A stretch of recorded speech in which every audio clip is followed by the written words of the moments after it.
Hey, skills champions. It's Rachel Unruh at National Skills Coalition here with Katie Spiker. Of course, there's some big news happening in Washington. Late Friday night, the House of Representatives passed the infrastructure bill. And so we're going to talk about that today.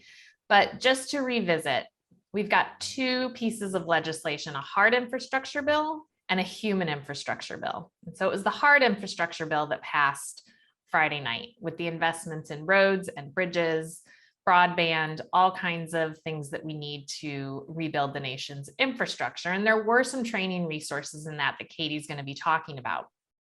There's also the human infrastructure bill, Buildback Better. And we're going to be talking about that as well. That's where all the investments are in people who are going to rebuild the nation's infrastructure and contribute to our caring economy. So, Katie, let's start with the hard infrastructure bill that passed late Friday night.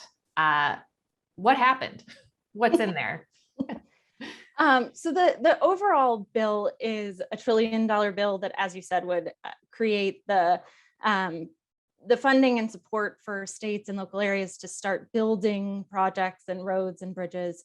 There are a few provisions that are consistent with some of the recommendations that we've heard from our network are going to be particularly important to support the goals of the overall package. So the first is that there was funding to states and discretionary grant funding consistent with the Bipartisan Digital Equity Act that provides states with planning resources and then consortium of partners that include workforce partners with funding to support people's access to digital skills.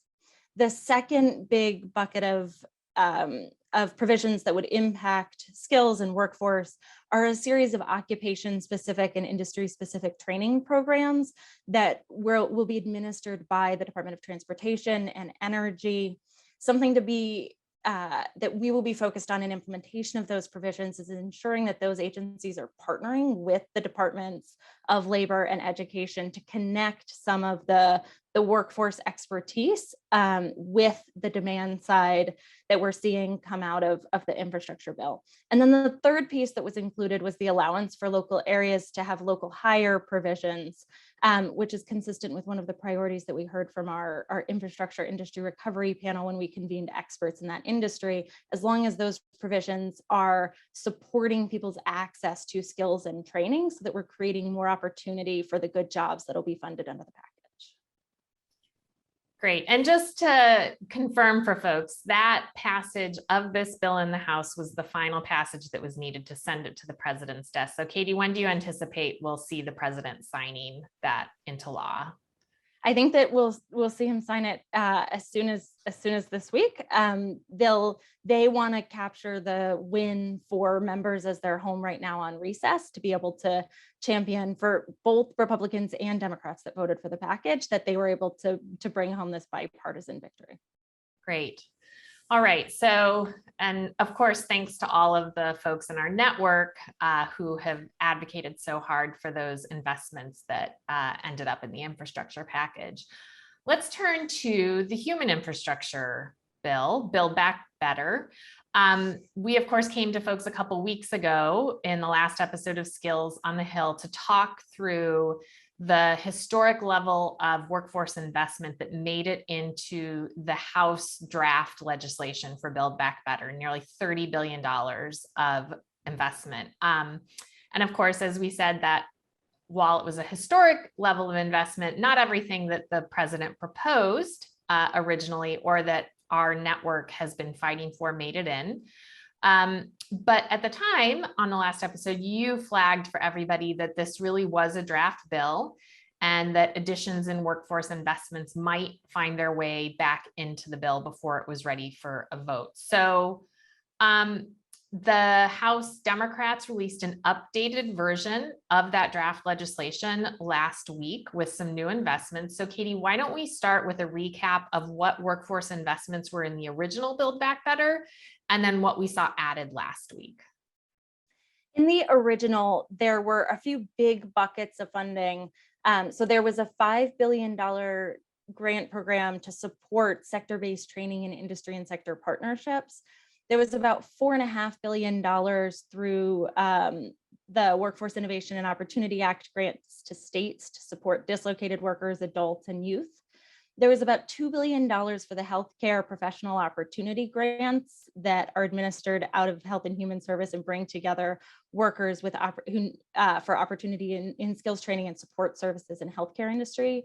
And then there was about $3.5 billion that went to climate core programs and other programs that are supporting some of the green jobs coming out of supporting climate mitigation and other training necessary that linked apprenticeship with some of those efforts.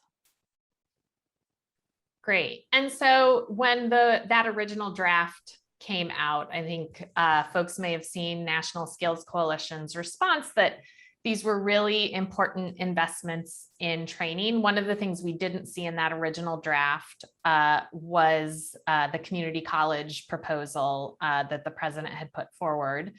And, we had argued that we need investments in both workforce training and community colleges, because those two sets of investments meet different workers at different points in their careers, preparing them for different occupations and different industries. So following that, we saw another round of investments added. So Katie, what was added last week to the draft? Well, you set the stage perfectly, because what was added was that capacity for community colleges to play the pivotal role in preparing workers for jobs that are created on the infrastructure package and for which businesses are hiring now. So the first is a $5 billion support and grant program that would be administered out of the Department of Education to support community college partnerships with industry and training costs for students in those training programs to ensure that training responds to industry and worker need.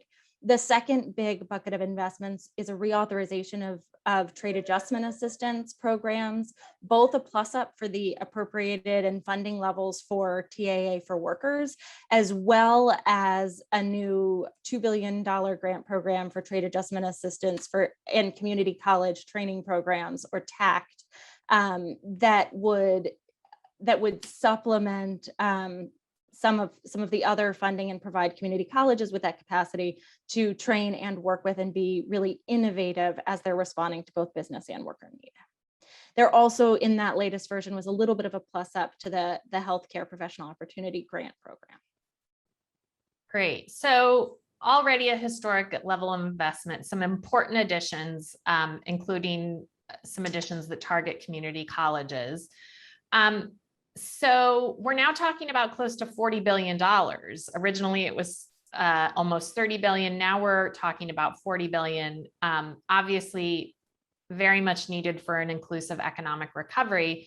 But as always, we have to talk about process and reality. And I think the question a lot of folks have is this more robust Build Back Better proposal real? Is this new level of investment going to happen? It is a real proposal. It is not the final bill. The House has been moving forward on a faster track to complete their provisions of Build Back Better than the Senate has been able to do. In large part, that's because of some of the procedural barriers that exist to finishing the bill in the Senate. So what the House intended to do with both their vote on the hard infrastructure bill and this Build Back Better is to be able to take the next step in moving the process forward. So they are offering this proposal essentially to the Senate on the different provisions that need to be included in Build Back Better. The Senate will have to take two kind of decision steps as they finalize the legislation. So the first is the package that's come out of the House is probably larger than what we will see a final bill leave the Senate. So there will be cuts in certain places across the bill, particularly depending on what comes out of the Congressional Budget Office around a score for the package. So the House right now is waiting to vote on that overall package because moderates in the House have asked for that final cost of what the bill will be, or that score, which is likely to happen as soon. There's been an agreement between members that they will vote on the bill no sooner or no later than 2 weeks from now. And so we could see passage through the House based on when that cost level comes out from CBO in 2 weeks. Once it goes over to the House, though, they'll likely cut some of that funding from the top. The other change that's going to happen over in the Senate is just some of the language that's coming out of the House won't pass what's called the Byrd Rule in the Senate, which requires that all legislation have a budgetary, or all components of the budget legislation have a budgetary impact and a cost impact. And so they'll have to scrub some of that language to comply with those procedural concerns. And that will mean that programs will change a little bit. So for example, one of the things that we saw in the earlier iteration of the House bill was, like you said, the exclusion of several of these community college provisions and support for community colleges. And we saw from the earlier frameworks that we've seen from the White House a focus on that funding flowing through the Department of Labor. When the latest iteration of the bill came out last week, that $5 billion for investment in community college partnerships would be administered through the Department of Education. So the fact that we've seen some of those changes at somewhat of a last minute shows that there's really not agreement between some of the folks that are negotiating the package, how exactly to spend the money, and what some of the provisions that they can include in this legislation are compared with what's going to need to be decided by the agencies during implementation.